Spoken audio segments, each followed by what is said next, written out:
आइए हम सब अब परम पूज्य गुरु महाराज की बताई हुई साधना को इस समय करेंगे। अगर कोई नए भाई बहन बैठे हों, नए साधक बैठे हों, तो उनके लिए क्रिया बतला दी जाएगी। अभी हम सब ने दो भजन सुने। दोनों भजन अध्यात्म में, जब हम हमारी जर्नी बहुत ऊंची हो जाती है तभी ये अवस्था आती है। इसको इस प्रकार समझें कि दो तरह के बालक अपने अपने पिता के साथ बाहर जा रहे थे। दोनों स्थिति में पिता ने हाथ पकड़ा हुआ था बच्चे का। एक बालक अपने पिता से जबरदस्ती हाथ छुड़ा करके खेलने को चला जाता है और पिता की दृष्टि से ओझल हो जाता है।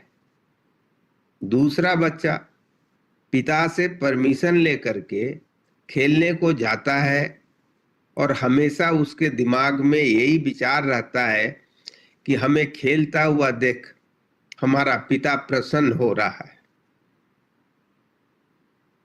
दोनों स्थिति में बालक खेलने ही गया, पर दोनों के भाव अलग हो गए।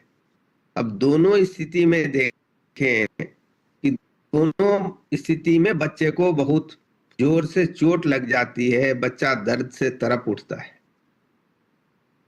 दूसरी स्थिति में जहां बच्चा अपने पिता की नजर के सामने है, पिता तुरंत दौड़ करके उसको उठा करके उसको मदद प्रदान करता है, उसका सेवा करता है।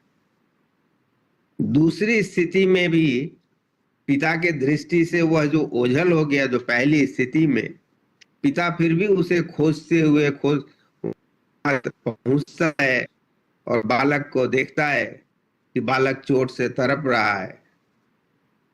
बालक उल्टा पिता से ही कहने लगता है कि कैसे पिता हो तुमने हमारा हाथ छोड़ दिया, देखो मुझे चोट लग गई। वो अपने कर्म का फल भी पिता को ही प्रदान कर रहा है, वास्तव में ब्लेम कर रहा है पिता को कि आपकी वजह से मुझे चोट लग गई। जबरदस्ती हाथ छोड़ा करके तो वही गया था, पिता को भूल भी गया था, पिता की दृष्टि से ओझल भी हो गया था। उसकी दृष्टि में भी पिता नजर में कहीं नहीं थे, विचार में कहीं नहीं थे। वास्तव में साधना के पथ में भी हमारी यही अवस्था होती है, पर अपने अपने भाव के अनुसार विचार हमारे बदलते हैं, विचार हमारे होते हैं। और वास्तव में जब हम अपने समर्थ गुरु का सानिध्य, उनके याद में रहते हैं, तभी वो विचार हमारे धीरे धीरे बदलने लगते हैं और हमारे विचार ऐसे बदल जाते हैं कि एक समय ऐसा आता है कि गुरु और शिष्य में कोई भेद ही नहीं रह जाता है, दोनों एक ही हो जाते हैं। भजन में जो सुन रहे थे, हम ही में रहकर हम ही से खोज कर आ रहे, वास्तव में यही तो होता है।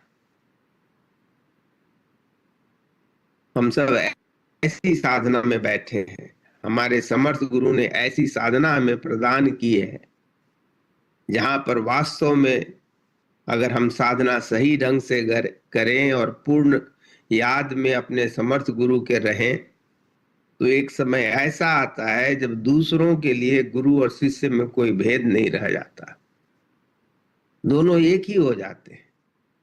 वास्तव में है तो एक ही, पर वह हमारे जब ज्ञान में आ जाता है, हमारे विचार जब उनके विचार के जैसा होता है। दो समान कब होते हैं? दो व्यक्ति समान तभी हो सकते हैं जब दोनों के विचार पूर्णतः एक समान हो, तभी यह संभव है। और जहां पर विचार पूर्णतः एक समान हो जाए, निश्चित माने वहां पर स्थूल शरीर भी एक समान ही हो जाते हैं, क्योंकि हमारा स्थूल शरीर जो है हमारे विचार को भी एक तरह से प्रदर्शित करता है। इसीलिए कहते हैं कि चेहरा या आंखें हमारे विचार को बतलाती हैं। हम सब ऐसी साधना के लिए इस समय बैठे हैं। इस साधना को करने के लिए हमें पूर्ण श्रद्धा, प्रेम और विश्वास के साथ बैठना होता है कि हम साक्षात परमात्मा के समक्ष बैठे हैं। संत मत में समर्थ गुरु को ही साक्षात परमात्मा मानते हैं। जो लोग सही ढंग से साधना करते हैं, अपने समर्थ गुरु की याद में हम हर समय रहते हैं, निश्चित तौर पर वह इसका अनुभव प्राप्त कर लेते हैं। इस साधन को करने के लिए हम सब एक ऐसे सुखद आसन में बैठते हैं जिसमें जहां तक हो सके बगैर हिले डुले करीब 35 मिनट तक बैठे रह सके। जहां तक हो सके मेरुदंड सीधी रखें, नेत्र हल्के से ऐसे बंद करें जैसे सोते वक्त। इस समय जैसा बतलाया जाए सिर्फ और सिर्फ यही क्रिया करें। अगर कोई दूसरी क्रिया करते हैं या करना चाहते हैं तो पहले या बाद में किया जा सकता है, बाद में करना ज्यादा ही होता है। सत्संग की 2 प्रार्थनाएं भी होंगी। अगर आपको पता है, आप बोलना चाहें तो प्रेम पूर्वक मधुर स्वर में परम पूज्य गुरु महाराज को निवेदन करें, नहीं तो शुरू से ही ध्यान की क्रिया में लग जाएं। प्रार्थना समाप्त हो जाएगी, ध्यान चलता रहेगा। ध्यान का क्षेत्र हमारा हृदय क्षेत्र होता है।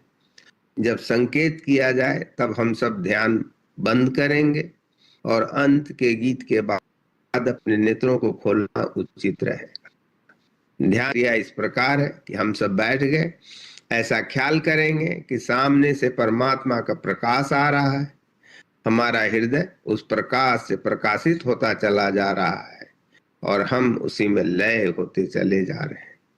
मन इधर उधर भागे तो वापस इसी ख्याल पर आना है कि सामने से परमात्मा का प्रकाश आ रहा है, हमारा हृदय उस प्रकाश से प्रकाशित होता चला जा रहा है और हम उसी में लय होते चले जा रहे हैं।